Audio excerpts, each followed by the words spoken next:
Hola, ¿cómo están mis queridos televidentes? Espero que se estén pasando de maravilla, estén donde estén. Pero bueno, el día de hoy les tenemos una noticia muy especial, ya que aprenderemos un poco de la Revolución Mexicana. Así es, como lo escucharon. En este vamos a cubrir lo importante que fue y los principales puntos de todos los diferentes grupos que se formaron en el transcurso. Pero, ¿cuándo fue ese suceso? Pues se remonta entre 1910 y 1917. En este se inició como una lucha en contra de la perpetuación en el poder del general Porfirio Díaz, pero derivó en una guerra civil entre fracciones que luchaban por la auténtica revolución. Diferentes grupos que tenían como bandera derechos políticos y sociales se unieron por este objetivo, pero luego llevaron a cabo una guerra de guerrillas a lo largo de una de las épocas más sangrientas para México, que dejó a más de 1 millón de muertos. Luego de que el presidente Porfirio Díaz resultara electo para un nuevo periodo presidencial, el ex candidato y líder liberal Francisco I. Madero lanzó el Plan de San Luis, fechado el 5 de octubre de 1910 para derrocarlo. Su lema principal fue sufragio electivo, no reelección, y reivindicaba derechos laborales y la repartición de tierras que buscaban grupos sociales contrarios a Díaz, según la cronología de la revolución. En su plan de acción estaba una convocatoria a la lucha armada, y este decía: el 20 de noviembre, desde las 6 de la tarde en adelante, todos los ciudadanos de la República tomarán las armas para arrojar del poder a las autoridades que actualmente nos gobiernan.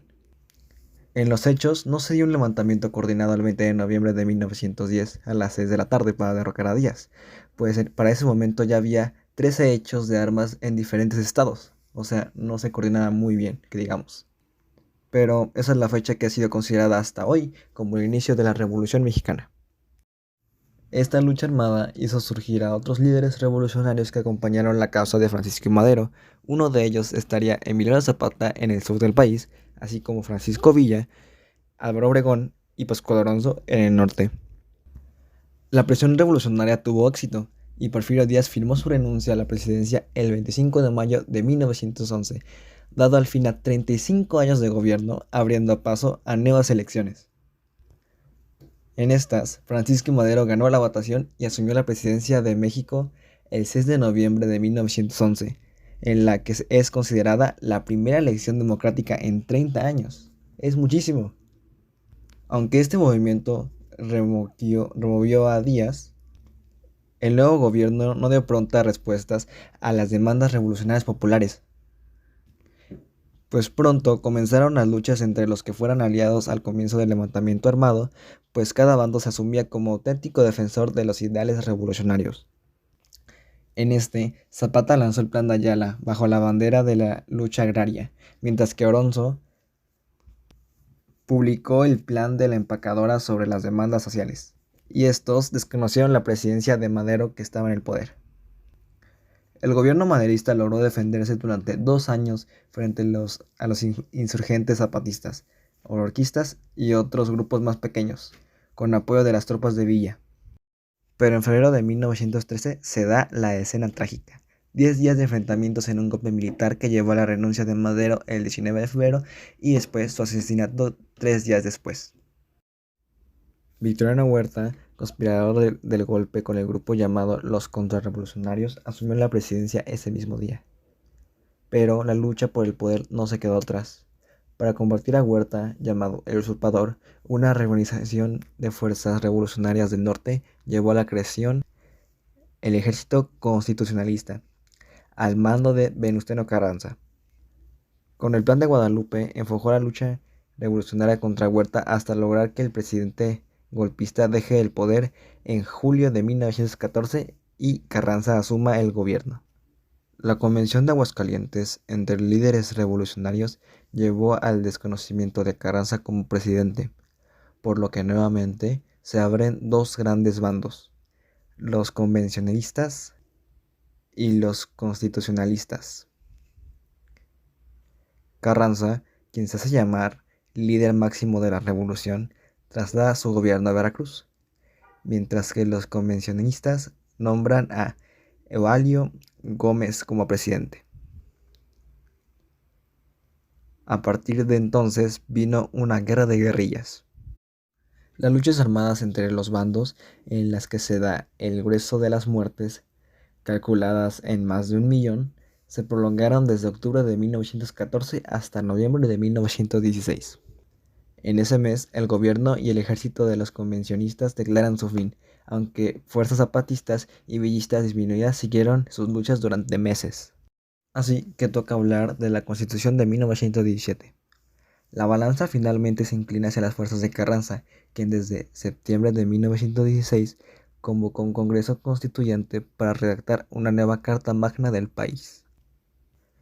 Los constituyentes, electos por votación popular a finales de ese año, trabajaron en un plan de reunificación de las causas revolucionarias hasta comienzos de 1917.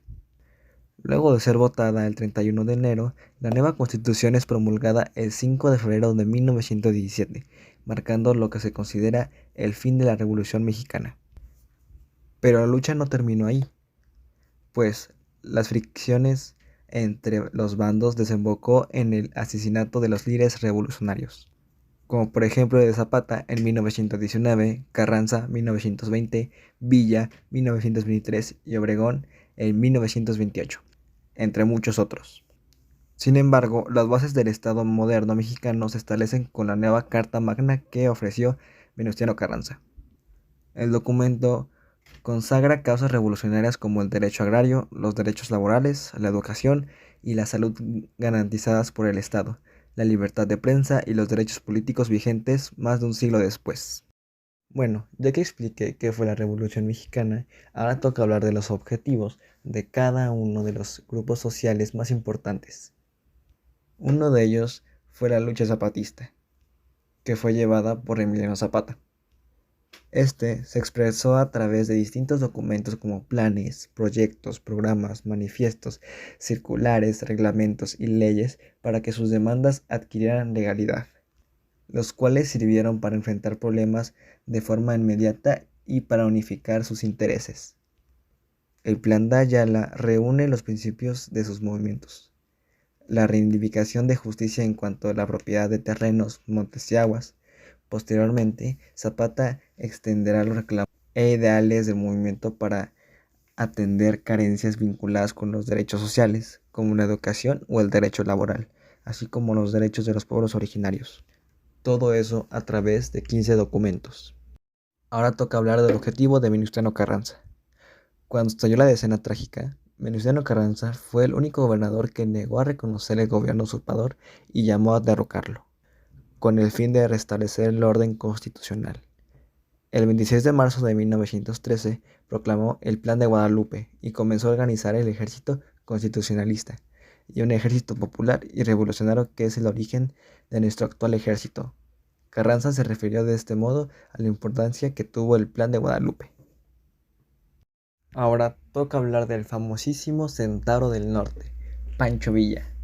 Pancho Villa fue el gobernador provisional de Chihuahua en 1913 y 1914, donde frenó el abuso que ejercían los hacendados sobre los campesinos y en derrocar a los grupos establecidos en el poder público.